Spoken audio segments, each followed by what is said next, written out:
What's going on, Packers fans? Happy Sunday. Welcome into an all-new episode of the Pack a Day podcast. I'm your host, Andy Herman. You can follow me on Twitter at Andy Herman NFL. You can find the podcast at Pack a Day Podcast. If you'd be so kind as to like, subscribe, comment, give those 5-star reviews. We always appreciate that a ton, and it does a ton to help the channel. We've got a really fun show today. As I was putting together my notes for today's show, it was actually pretty enlightening. We're going to look at the Packers who are unrestricted free agents, restricted free agents, exclusive rights free agents, at least the vast majority of them, as well as some interesting contract decisions that are coming up in this upcoming offseason as well, to see which of these players are more likely staying in 2026 and which ones are more likely leaving. And I know some of you are thinking right now, Andy, we are in the middle of a playoff race and the NFC North is up for grabs and we have a whole offseason.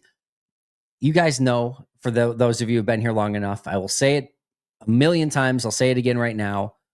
We can multitask. I promise. We have spent every waking day spending time looking at this current Packers team, right?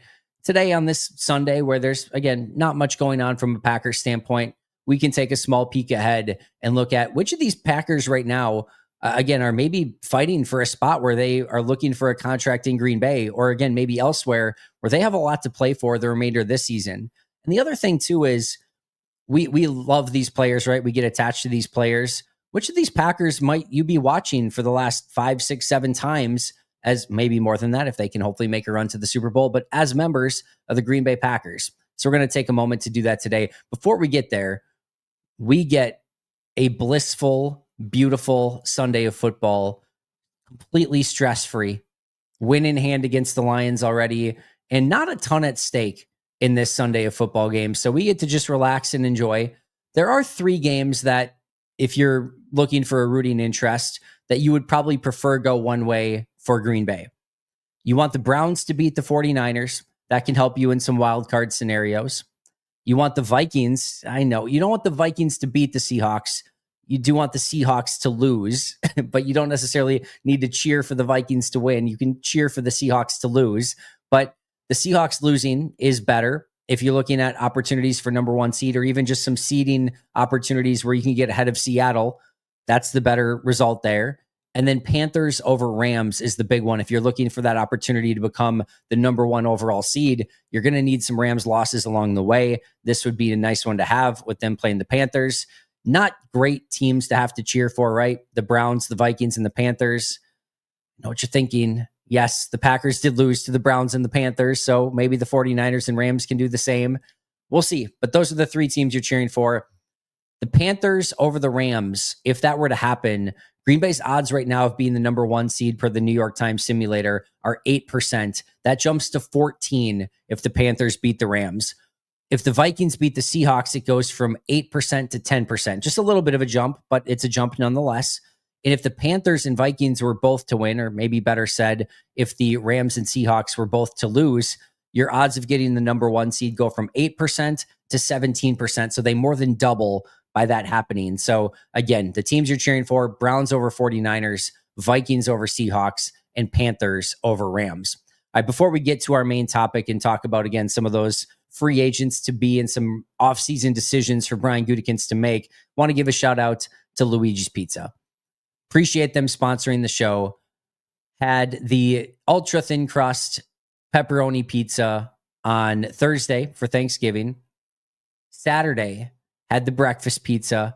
Sunday, I'm going with the original pizza. It's got the full works. We're talking about onions, green peppers, mushrooms, onions, sausage, pepperoni. It's got everything. It's absolutely incredible. I love it. It's got the Wisconsin mozzarella, made in Wisconsin, crunchy thin crust, pub style pizza. It's beautiful. It's delicious.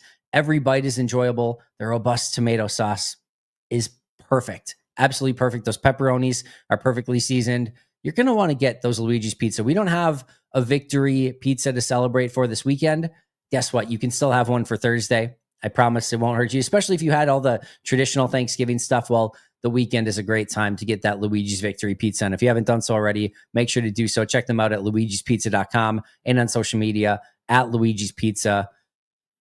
I appreciate them a ton, and I appreciate you guys checking out these delicious, delicious frozen pizzas. All right, let's get to our main topic. Who's staying? Who's leaving? We're going to go position by position. I think it's a fun way to do this. There are some that are really, really interesting. In fact, there's very few, actually, maybe only two that are not. We're going to start at quarterback. Malik Willis is a really interesting discussion. Let's start with the obvious. Malik Willis has been phenomenal as a backup quarterback in Green Bay. He seems to have found his home here. He is arguably as good as any backup in the NFL, or at least when he's been called upon in Green Bay, he has been. He's an unrestricted free agent. And I think the big talking point here is, does Malik Willis want the opportunity to, I don't even know if I necessarily want to say compete for, I mean, he would love, of course, if somebody's giving him the opportunity to compete for a number one spot, he probably is just gone, right? I don't think that's any question. I think the bigger question would be is, if there's nobody that's willing to give him that chance to truly compete for the spot, does he want to go at a spot where they're either drafting a quarterback early on that's going to be the starter, or to go somewhere like Minnesota where JJ McCarthy struggled immensely already, or to go where, again, somewhere where the quarterback position is just far more unsettled than it is in Green Bay? Put it this way, Malik Willis does not have an opportunity to become the starting quarterback in Green Bay. That's off limits. It's off the table. In other situations, they may not give him that opportunity, but he may go somewhere where he knows that quarterback is going to fail in all likelihood along the way, and that he could get his opportunity because of that. Or you go to a spot where, again, they draft somebody early. Maybe you get those first 4 or 5 games as the starter before they're ready, and then they go in a little bit later down the road. If he's looking for an opportunity like that, he's probably just gone, right? If he and his agent come to the conclusion of, hey, we don't have that option out there, there's no real great opportunity for us to become a starter, maybe the best place to stay is Green Bay. And we would prefer to go in the system that's worked really well so far, backing up Jordan Love and being arguably, again, one of the best, if not the best backup quarterbacks in the NFL. My guess is he wants greener pastures, somewhere where there's a little bit more of an opportunity to become the starter. If he doesn't, then Green Bay needs to figure out, do they want him back? And that might sound crazy, right? Of course they want him back. It's not that simple. Green Bay, as you know, is going to start getting pretty cash strapped. When you give Jordan Love a franchise-altering quarterback deal, right? And when you give Micah Parsons a franchise-altering defensive player deal, in fact, the record-breaking defensive player deal of all time, you're going to start getting a little bit more strapped for cash. So with that in mind, every dollar matters. And the question you have to start asking yourself is, do you want to spend an exorbitant amount of money on a backup quarterback? And exorbitant is a little bit strong here, but the going rate is about $8 million for a good backup. Do you want to do a 2-year, $16 million deal? That's an interesting question. You could do something where it's a $4 million deal in the first year, a $4 million deal in the second year. And then, he gets $8 million in year 3 once that, by utilizing void years. So it's a 2-year 16, but you're actually splitting it between 3 years. And in the first 2 years, it's only $8 million, 4 per year. You could do something like that. Here's what I would say for Green Bay. If I have the opportunity to get Malik Willis back for a contract like that, I want him back. If we're being real for a moment, Jordan Love last year had 3 separate injuries, including the MCL. He had the thumb injury at the end of the year, the groin injury in the middle of the year, and they really needed Malik Willis. This year, he already had the shoulder injury. He had the thumb injury in preseason. Jordan, I am by far and away not saying he's injury prone or anything like that, and he's certainly toughed his way through a ton of injuries so far, but he has been, injured on multiple occasions. And if you're a contending team, a 3 or 4 game stretch with no quarterback who's really viable could completely tank your season. The other thing I'll add on top here is you're going to need a backup. And while Green Bay is cash strapped, they're also a little bit draft pick strapped. Now, we know they're not going to spend a first-round pick on a quarterback, but not having a first-round pick, again, makes all of those other draft picks that much more needed and valuable to you, and you may not want to spend one on a quarterback. So if you are able to bring Malik Willis back, it saves you a draft pick. You're kind of buying a draft pick by doing that as well. The other thing I would say is, if you're not going to use a draft pick and you're not going to sign Malik Willis, then your other 2 options are basically having a really crappy backup quarterback or paying another veteran backup and maybe you get them for $5 million. Well, did you just maybe want to pay the extra 3 to keep Malik? Probably, right? So if I'm Green Bay, I'm really in the boat of bring this guy back and make it happen. You could go with the Colts line of thinking back in the day with Peyton Manning, and they said, well, why didn't you develop a backup quarterback better? And they basically said we won't use the exact verbiage here, but we don't practice being screwed, and if we lose Peyton Manning, we're screwed. You could go with that and just say whatever the backup quarterback situation is, if Jordan goes down, we're screwed anyway. But I don't think that's actually a good philosophy because, yes, if you would lose Jordan for the season, you're probably mostly screwed.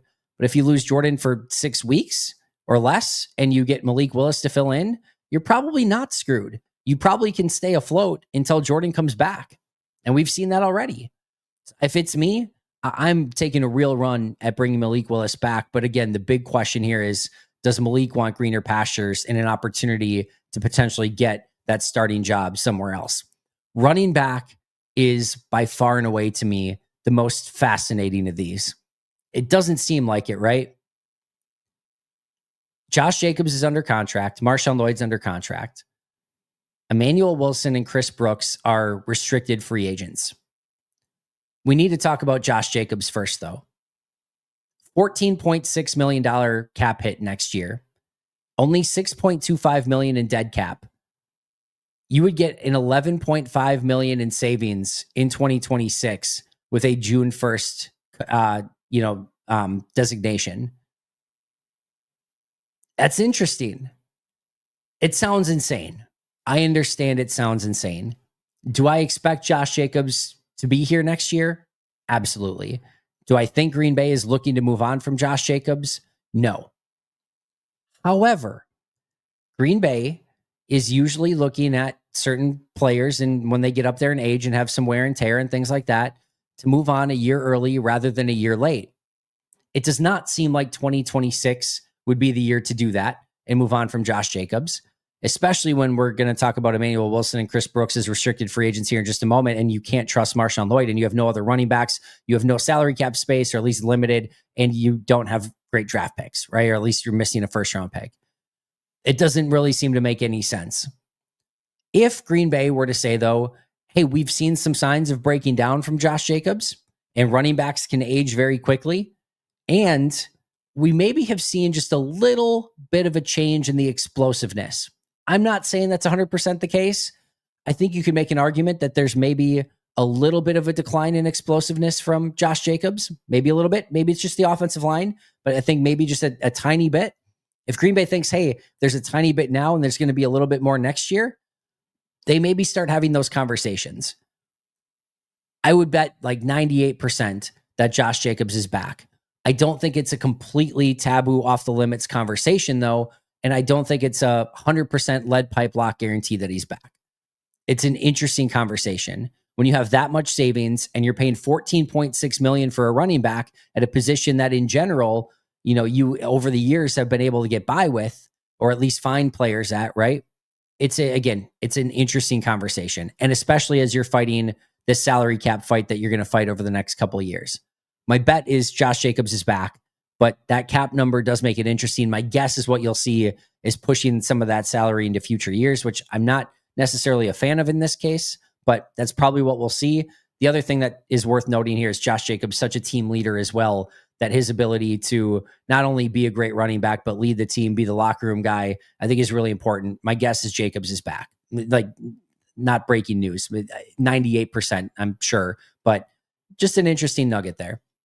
Emmanuel Wilson and Chris Brooks are really interesting. Restricted free agents. The restricted free agent tender for right of first refusal would be $3.45 million. Chris Brooks and his agent signed that immediately.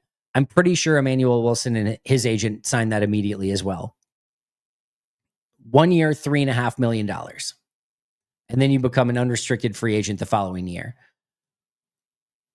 Chris Brooks, to me, they will decline that restricted free agent offer. They will not tender him as a restricted free agent. I think what you could see with Chris Brooks is the same situation that happened with John Fitzpatrick this past offseason, where Fitzpatrick did not get tendered, and then they brought him back on a 1 year cheaper deal with some guaranteed money.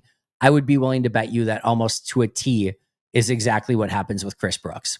No restricted free agent tender, 1-year offer, similar to what John Fitzpatrick got with some guarantees baked in. That's my Chris Brooks prediction. But I don't think they'll restricted free agent tender him, which means, by the way, he becomes an unrestricted free agent. And if another team likes him more, well, then you just lost Chris Brooks. So it's an interesting one, but I don't think they can get to $3.45 million for Brooks. Emmanuel Wilson, same situation. Restricted free agent, $3.45 million for right of first refusal. That's a really interesting conversation. And of course, it starts with Jacobs. If Jacobs isn't back, then you're really probably searching more. But if Jacobs is back, then the second question is, how much can you trust Marshawn Lloyd? The answer is probably at this point, not at all. You'd like to have a backup running back. Again, draft capital and free agent money, not great. But do you feel okay spending $3.5 million on Emmanuel Wilson? That's a really interesting one. I think they would love to have him back for less, but they, again, risk losing him in that situation. I think they declined the offer on him for 1 year, 3.5, but that's a really interesting discussion. Either way, like, to me, the hardest one in that group to read is Emmanuel Wilson. I think Brooks will be back in a cheaper deal. I think Jacobs is just back, but Emmanuel Wilson is a tough one to read. I could see them going into camp with Jacobs, Brooks, Lloyd, and then, probably bringing in like a 6th or 7th round draft pick or something like that as well to maybe fill in and compete in camp. And maybe just having Emmanuel Wilson test the waters elsewhere, or try to get him back on a cheaper deal. And if they lose him, they're maybe not going to lose sleep over it in that situation. But that's the really interesting one to me. All right, next up, we have wide receiver. 2 players to talk about here, Romeo Doubs and Malik Heath. This is probably one of the easier discussions. Romeo Doubs is an unrestricted free agent. As of this point right now, I would never say never. I think there's the possibility at least that he's back, but I would be overwhelming in the betting odds of saying he will be gone and not back as a member of the Green Bay Packers. Couple of reasons I believe this. The first is that I just think he's going to get more money elsewhere, and that matters. I think the second thing is that Green Bay has a lot of resources already at wide receiver. They've got Christian Watson. They've got Dontavian Wicks, Matthew Golden, Savion Williams, Jaden Reed. Like, they have 5 players that are already locks to make this roster next year. And I think putting more money into Romeo Doubs when you already have those 5 is probably not the best way to spend your money. And you also have then the following year, unrestricted free agents in Dontavian Wicks, Christian Watson, and Jaden Reed that you're going to have to make decisions on. So that one to me is easy when you draft a receiver in the 1st and 3rd rounds and then re-sign Watson. I'm sorry, but the writing's on the wall. And it's not impossible. If they wanted him back, they could. But the other thing is, Green Bay probably needs to invest in a wide receiver in this draft coming up as well. Because the following year, as I mentioned, Watson, Reed, Wicks, all unrestricted free agents. You want to give yourself as many opportunities to say, hey, we don't need a lot of those guys back. If Golden and Savion Williams are playing well and you get another, 4th or 5th round pick this year that also looks good, well, then maybe you just need one of those guys back rather than 2 or 3, right? You can save yourself some money that way. But to me, Doubs is gone. I'd be surprised. Maybe not like stunned or shocked or anything like that, but I'd be surprised if Doubs was back in Green. And some of you are going to say, listen, Doubs is one of their best receivers and Doubs is, Jordan Love's security blanket and so on and so forth. I don't think it's actually quite as much to that extent as maybe some people think. And I think just seeing what Christian Watson's done as of late, I think when Reed gets back, he's going to show out once again what he's capable of. We saw Wicks this past week. You need to get Golden and Savion Williams touches. We know how Green Bay operates with this stuff. I'm closer to being in the shocked category if Doubs is back than anything else, but I would put it as surprised. So I think he's gone, and then they'll get the comp pick for him as well. And then Malik Heath's a restricted free agent. They're not going to tender him. If they could get him back on a 1-year vet minimum or something like that, I think they would do so. You just had the suspension a couple weeks ago. Not exactly sure what went into that, or at least not suspension, but keeping him home and not sending him with the team on the plane. I think he's probably just gone. I think he probably looks elsewhere as well. He's not even getting in over Bo Melton right now. So I think Heath is probably gone also. I think Doubs and Heath are gone, and you're going with a core group next year of, again, Wicks, Reed, Watson, Savion Williams, and Matthew Golden, with probably a rookie and maybe some other players fighting it out for that final number 6 wide receiver spot. Next up is tight end. We've got Luke Musgrave, John Fitzpatrick, and Josh Wiley. Let's talk about Musgrave first. Final year of his deal. He's under contract. I would say there's a real trade possibility there. He hasn't been quite that fit in Green Bay that I think maybe people would have liked. He's not a great blocker. I think what he does the rest of this year with his opportunity is going to go a long way in defining if he's back or if maybe Green Bay looks to trade him elsewhere. There were rumors that Green Bay had offers for him, and I think Justice even said that there was the opportunity that Green Bay was going to trade him up until the fact that Kraft got hurt. At least that was maybe some of the rumors that was out there. I think there's a possibility, but I think Kraft being hurt also puts that into question as well, because there's a good chance Kraft is not ready to go for week 1 next year. But the big thing here would be to keep an eye on a potential trade of Musgrave. I don't think they'd ever get to the point of needing to release him. I think he would have some value, but that would be the question there. Fitzpatrick is an unrestricted free agent. I could see them bringing him back in a very similar 1-year super cheap deal. But again, how he plays the remainder of this year could go a long way in that. And then Josh Wiley, same exact thing as the other restricted free agents that we talked about. He's a restricted free agent, $3.45 million. There's 0% chance, barring a crazy breakout the rest of this year, that they would bring him back on that. So they will decline the restricted free agent tender, and then he'd become an unrestricted free agent. And again, we're probably in the John Fitzpatrick category again of 1 year, around $1 million with a small signing bonus to bring him back and have him compete in camp. That's what you'd probably be looking at there. But my guess is Musgrave and either Fitzpatrick or Wiley, maybe both, but at least one of them are back in camp next year, and then just kind of competing and everyone kind of waiting until Tucker Kraft is back and healthy and can kind of take over that tight end spot. Hey friends, it's time to get our sleeper picks in for week 13 already. We're going Monday Night Football. You know me, these are the type of games that I love getting sleeper picks in for. New England and New York. We've got a really good team in New England against a not so great, but very entertaining team in the New York Giants. This isn't some big heavyweight fight. This is just, it's football, right? And so let's get our sleeper picks in and make it a little bit more fun. I'm going Stephon Diggs, more than 47.5 receiving yards, and Travion Henderson, more than 69.5 rushing yards against the Giants defense that, let's be honest, isn't that great. Also, Jackson Dart, more than 207.5 passing yards against New England's defense. He's going to have to throw his way into it, just like we've seen Jameis Winston try to do lately. Jackson Dart, with his first game back, he's going to go more than 207.5 passing yards in this game. Either way, you can choose your own adventure, get your picks in over on Sleeper. And the best part is that you can get a 100% match up to $100 by utilizing code PACKADAY. Again, a 100% match up to $100 by utilizing code PACKADAY. Terms and conditions apply. See Sleeper for details.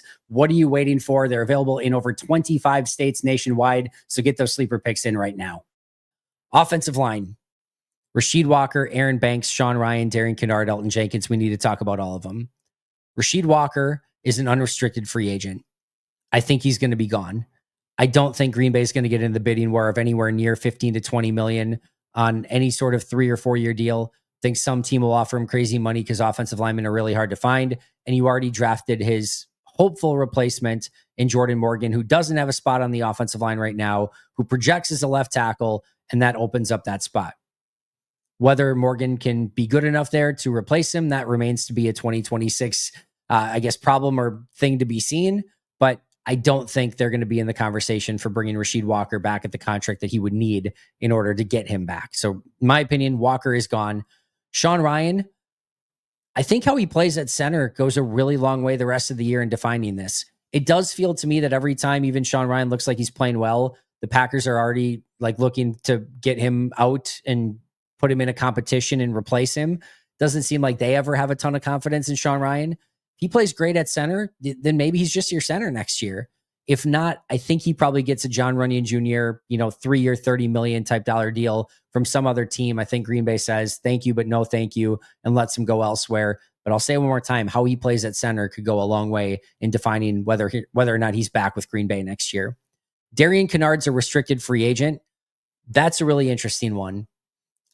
If it's me, I think I'm kind of in the camp of give him the restricted free agent $3.45 million tender. Maybe you play with fire a little bit and see if you can get him back for less. He's a good backup. He's that number 6 offensive lineman that you're using more of right now. And good offensive line depth is just really hard to find. And I even think he could start in a pinch and be like mostly okay. So for 1 year, 3.45 million to get that, kind of key backup along your offensive line, heck, somebody who even might need to be in the, conversation to compete for a starting job, I think I give him that deal. If not, I bet they decline it and then would try to bring him back on something cheaper. But I bet either way, Kennard's on the team next year, one way or another. But that's one of the more interesting conversations. And then the big two, Elton Jenkins, $20 million team option, coming off of injury in a season he wasn't playing well, didn't seem happy at times. I would be pretty shocked at this point if Elton's back on the team next year. If they can work out a team-friendly contract, sure, but I can't imagine Elton has any interest in doing that whatsoever. So I think Elton's probably gone, and we've probably seen him take his last snap as a member of the Green Bay Packers. Aaron Banks, get this question a lot. Should be noted that Aaron Banks has been playing a lot better football as of late. So that should probably answer your question in and of itself. If they cut Aaron Banks, they would have a $20.3 million dead cap hit. $20.3 million. But they would technically have $4.6 million in savings next year. And the majority of that money is already dead. It's paid. It's gone. So what you need to ask yourself is, would you sign, if Aaron Banks was a free agent next year, would you sign him to a 1 year, $17.7 million deal? If the answer is no, you should cut him, because that's what you would ultimately be paying him next year. That's not sunk costs. That's new money. 1 year, $17.7 million. And if the answer is, yeah, we would do that, then you keep him. And if it's not, you should release him. And if they released him, if they wanted to do the June 1st cut, they could save up to $18.1 million by releasing him next year. However, if they release him, that means that Aaron Banks this year, for his 1 year of service, will have made $29 million plus from Green Bay for that 1 year deal. I just can't see Goody saying and Russ Ball saying, like, that's what we're going to do. I think they're going to let this play out longer. I think after 2026, going into the 2027 offseason is probably a better out for Aaron Banks. But the question you should really ask is, would you sign him to a 1 year, $17.7 million deal? And if the answer is no, you should move on. That's as simple as that. He's not going to restructure anything. You just signed him last year. My guess is I'm 98, 99% sure Aaron Banks is back on the team next year, but it is a fairly interesting conversation. I just can't imagine that they're going to go. I know it's sunk costs no matter what, but basically, again, we cut him after 1 year and paid him $29 million for one pretty mediocre year. I think they'll just try to bring him back for another year, and hopefully they can get a little bit better play out of him overall and just more healthy in 2026. Then, so that does it on the offensive line. So I think Walker's gone. I think Banks is back. I think Ryan probably has a lot to do with this year, but I think he's probably gone. Kennard, I think they find a way to get back. And then Jenkins, to me, is definitely gone. Interior defensive line, there's no conversation. Everyone's back. There's nobody to talk about there. Defensive end, 3 players we need to talk about: Rashawn Gary, Kingsley Enagbare, Brenton Cox. Enagbare's the easiest one. He's an unrestricted free agent. He's going to have a lot of suitors out there. I think he probably just gets paid more elsewhere than what Green Bay is willing to give. My guess is Enagbare is gone. Brenton Cox is a restricted free agent. No chance they give him a $3.45 million deal that will make him an unrestricted free agent. I think Green Bay will try to get him back on a 1 year cheap deal. He's not a real special teams guy either, though. So I think he'll, either way, even if he is back, he'll have to really compete and earn his job in training camp next year. It's a bummer that he's been hurt so much and hasn't been able to contribute at all this year, because you would have liked to have seen what he was capable of. He had a great training camp. But yeah, bummer that he hasn't been able to play, and that could affect Green Bay's decision-making there as well. And then the big one is Rashawn Gary. He's set to make $28 million in cap hit next year. $17 million would be dead. $11 million you could save by trading or releasing him pre-June 1st. You could get more than that if you did a post-June 1st. This would be a trade consideration. Do you want to trade Rashawn Gary, save the money, and maybe get some draft compensation in return? The team that would be trading for Rashawn would be trading for a 2 year, $42 million deal.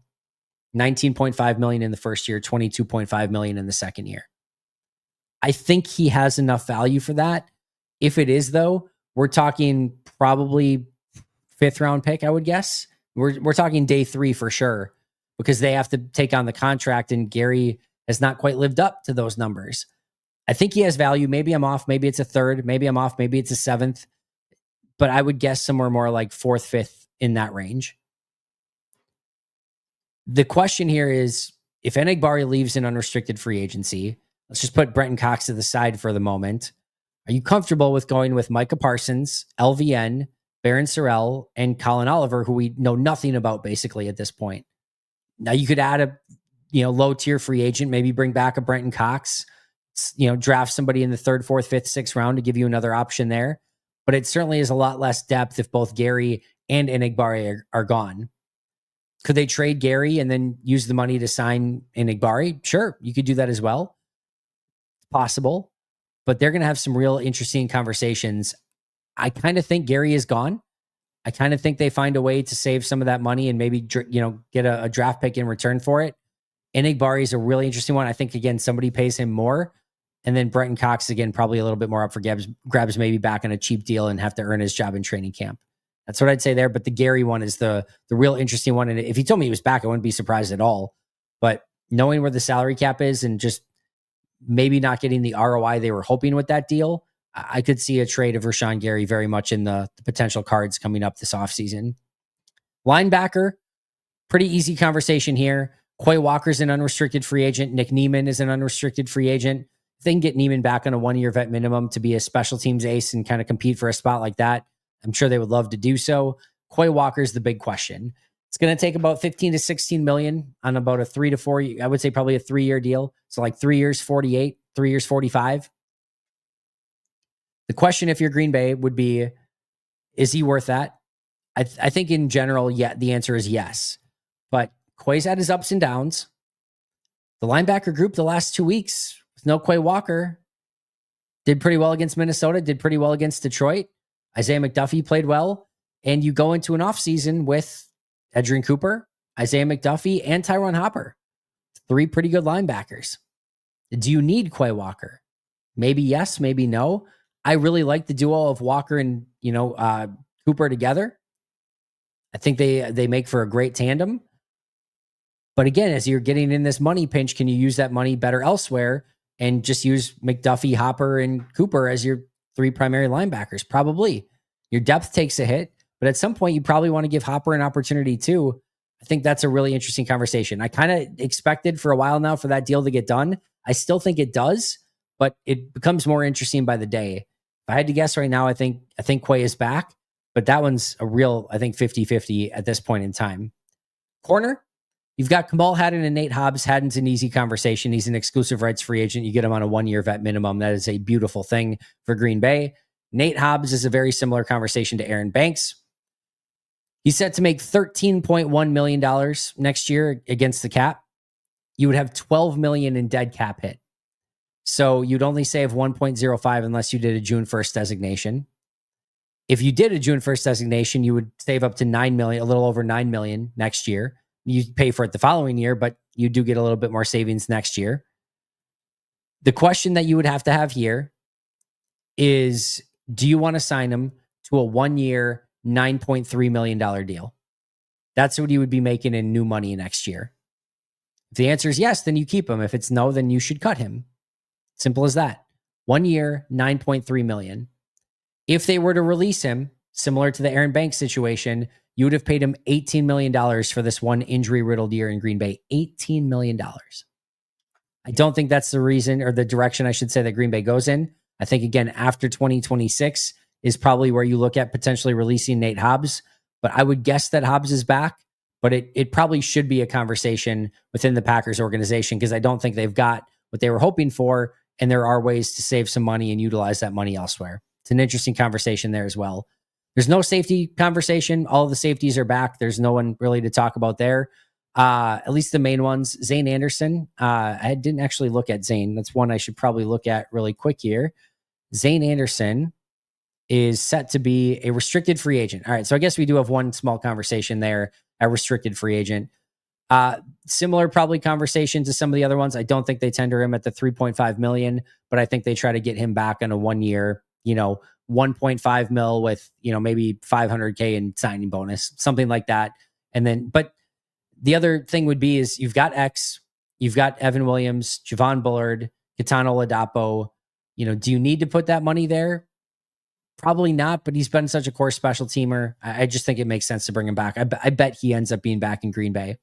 And then last but not least, kicker, Brandon McManus. He's got a $5.4 million cap hit, $3.3 million in dead money, $2 million in potential cap savings. This is one of the easy, obvious solutions here is you're bringing Brandon McManus back in camp next year. There's no question about that. There's no reason to move on before you need to, but you would love to have cheap competition, meaning somebody that is a undrafted free agent or 7th round pick or somebody that's on a 1-year vet minimum or something like that, where if they go out and they kick amazing, well, then you keep the younger, cheaper kicker and you get rid of the veteran. And if they don't, then you just stick with McManus. That's probably as simple as it is. But you probably definitely bring in some competition to try to see if anybody can do kind of what McManus is doing or better and at a cheaper cost. Simple as that. So that's what we're looking at. A lot of players to kind of think about and discuss. Malik Willis at quarterback, maybe Josh Jacobs, but probably not at running back. But Wilson and Brooks are really interesting conversations. Romeo Dobbs and Malik Heath at wide receiver. Luke Musgrave, John Fitzpatrick, and Josh Wiley at tight end. Walker, Banks, Ryan, Kennard, and Jenkins along the offensive line. Rashawn Gary, Kingsley Enagbare, Brenton Cox at defensive end. Quay Walker, Nick Neiman at linebacker. Kamal Haddon, Nate Hobbs at corner.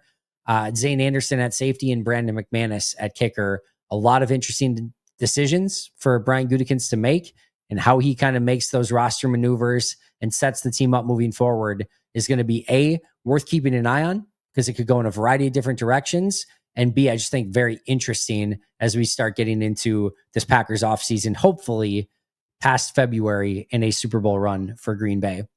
That's going to do it for me today. Shout out to our All-Pro and Hall of Fame members, PJ Wayne, John Wild, Brandon Paletta, Boom Handle, Donald Lee, Lori Lord, Baby QB, David McCluskey, Donald Decker, Alex Hwang, Peter Rataka, Jay Zimmerman, B. Brown, Puerto Rican Packer, Dan Guessford, SoCal Pack, Chris Rager, Izzy Roberts, Ian Ewing, Carlo Delgado, Willie Winklestinkle, The Gable Storm, Pack Attack Cast, Chris Weish, Craig, John D. Metropolis, Hayden Radomski, Devin Lane, Gons USA, Alexander Newell, Dan Miller, Bill Reinhart, Richard Morales, Les Nino, Beast Bumblebee, and Benjamin Sargent. I'll see you guys tomorrow, but until next time, and as always, go Pack Go.